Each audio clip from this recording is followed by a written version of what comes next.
मुसळधार बरसणाऱ्या पावसाच्या सरींमध्ये लोणावळ्याचं निसर्ग सौंदर्य आणि त्यामध्येच एका कोपऱ्यातल्या टपरीवर वाफाळणारा गरमागरम चहा आणि त्यासोबत कुरकुरीत खमंग मक्याची भजी। हा सुंदर नजारा डोळ्यांसमोर आला की लगेच ही कुरकुरीत मक्याची भजी खायची इच्छा झाली ना। काय म्हणता मग, बनवायची का घरच्या घरी मस्त लोणावळ्यासारखी कुरकुरीत खमंग मक्याची भजी। नमस्कार खवय्यांनो, मी ऋतुजा स्वागत करते तुमचं खमंग रेसिपीज मध्ये। चला तर लगेच आपण ही कुरकुरीत मक्याची भजी बनवायला सुरुवात करूयात। इथे मी बाजारामध्ये जे स्वीटकॉर्न मिळतात त्याचे दाणे काढून अशा प्रकारे एका कपमध्ये काढून घेतलेले आहेत।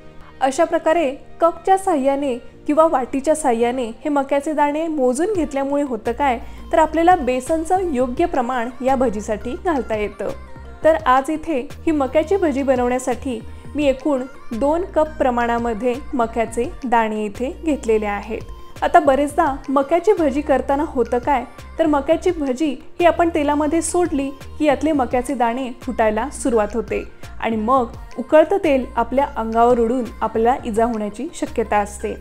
तर असं होण्यामागचं कारण म्हणजे मक्याच्या दाण्यांमध्ये खूप जास्त पाण्याचा अंश असतो आणि जेव्हा आपण यांना असं अख्खच्या अख्ख तेलामध्ये टाकतो तेव्हा आतलं मॉइश्चर हे बाहेर पडण्याचा प्रयत्न करतं आणि हे मक्याचे दाणे तेलामध्ये फुटतात।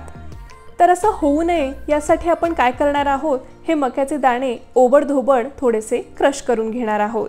तुम्ही इथे बघू शकता, मी हे हँड चॉपरच्या साहाय्याने मक्याचे दाणे असे अर्धवट क्रश करून घेतलेले आहेत।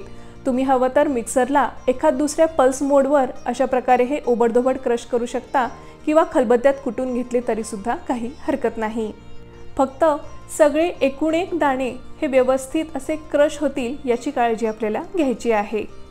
आणि दुसरी गोष्ट म्हणजे अगदी बारीक पेस्ट होईल इथपर्यंत आपल्याला हे अजिबात वाटायचे नाही आहेत। चला आता आपण यामध्ये बाकीचे जिन्नस मिक्स करून घेऊयात। सगळ्यात आधी मी घातलेली आहे अर्धा चमचा हळद, त्यानंतर आपण घालणार आहोत 1 चमचा लाल मिरची पावडर, त्यासोबतच 1 चमचा धणे जिरे पावडर आणि चवीप्रमाणे मीठ। आता इथे मी 1 वाटी भरून बारीक चिरलेली कोथिंबीर घेतलेली आहे। कोथिंबीरीमुळे आपल्या या भजींना छान असा स्वाद येण्यासाठी मदत होते।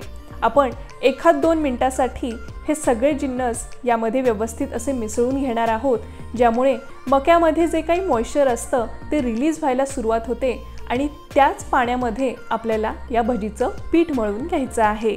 या मक्याच्या भजीचं वैशिष्ट्य म्हणजे अगदी कमीत कमी साहित्यामध्ये ही मक्याची भजी झटपट बनवून तयार होते आणि विशेष म्हणजे तांदळाचं पीठ, सोडा, कडकडीत तेल अशी कुठलीही गोष्ट न घालता खूप छान अशा कुरकुरीत या भजी तयार होतात आणि खूप वेळापर्यंत या कुरकुरीत राहतात। तुम्ही इथे बघू शकता, मक्याच्या दाण्यांनी बऱ्यापैकी पाणी इथे सोडलेलं आहे आणि आपलं हे सगळं मिश्रण छान असं ओलसर आता झालेलं आहे।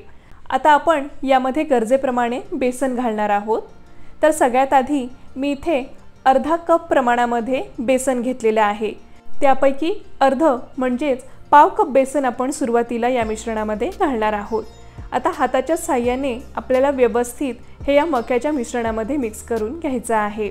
या मक्याच्या दाण्यांनाच भरपूर असं पाणी सुटतं, त्यामुळे अजिबात पाण्याचा वेगळा उपयोग आपल्याला यामध्ये करायचा नाहीये। तुम्ही इथे बघू शकता, हे मिश्रण घातलेल्या बेसनासोबत व्यवस्थित असं एकजीव होऊन त्याचा आता बऱ्यापैकी गोळा असा तयार होत आलेला आहे। आता जे शिल्लक राहिलेलं पाव कप बेसन आहे ते सुद्धा आपण यामध्ये घालणार आहोत।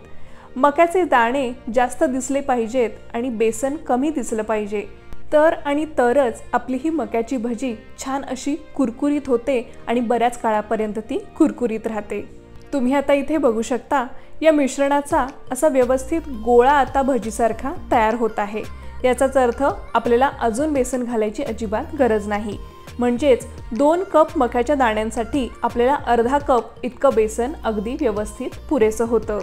चला आता लगेच आपल्याला या भजी तळायला घ्यायच्या आहेत, नाहीतर याला खूप जास्त पाणी सुटायला सुरुवात होते आणि आपल्या भजी अजिबात कुरकुरीत होत नाहीत। तर आता ही भजी तळण्यासाठी मी गॅसवर एक कढई गरम करायला ठेवलेली आहे। ही कढई थोडी मध्यम गरम झाली की आपण यामध्ये तेल घालणार आहोत। असं केल्यामुळे काय होतं, तर आपल्या भजी या तळाला अजिबात चिकटून बसत नाहीत। चला, तेल आता छान कडकडीत गरम झालेलं आहे। आता आपण एक एक करून भजी यामध्ये सोडून घेऊयात। तर तुम्ही इथे बघू शकता, आपण जशा प्रकारे सांडगे सोडतो तशाच प्रकारे या भजी आपल्याला सोडून घ्यायच्या आहेत। सुरुवातीला एखाद मिनिटासाठी अगदी हाय फ्लेमवर आपल्याला भजी तळून घ्यायच्या आहेत आणि मग मात्र आपल्याला लो टू मीडियम फ्लेम करून या भजी पुढे तळायच्या आहेत। असं केल्यामुळे आपल्या भजी अगदी आतपर्यंत व्यवस्थित तळल्या जातात आणि खूप वेळ मस्त अशा कुरकुरीत राहतात। एखाद मिनिटभर हाय फ्लेमवर या व्यवस्थित तळल्या गेल्या की मगच आपण चमच्याच्या साहाय्याने किंवा झाऱ्याच्या साहाय्याने त्यांना अलटीपलटी करून लो टू मीडियम फ्लेमवर छान अशा कुरकुरीत होईपर्यंत तळून घेणार आहोत। तुम्ही इथे बघू शकता, आपल्या भजी या मस्त अशा कुरकुरीत झालेल्या आहेत आणि त्यांना छान असा गोल्डन ब्राऊन रंग सुद्धा आलेला आहे। आता आपण या भजी एका टिश्यू पेपरवर काढून घेणार आहोत आणि अशाच प्रकारे आपण राहिलेल्या सगळ्या मिश्रणाच्या भजी छान तळून घेणार आहोत। तर तुम्ही इथे बघू शकता, आपल्या सगळ्या मस्त कुरकुरीत अशा मक्याच्या भजी तळून तयार झालेल्या आहेत। तुम्हाला मी इथे एक भजी दाखवते, यावरून तुमच्या लक्षात येईल की ही किती मस्त अशी बाहेरून कुरकुरीत बनलेली आहे।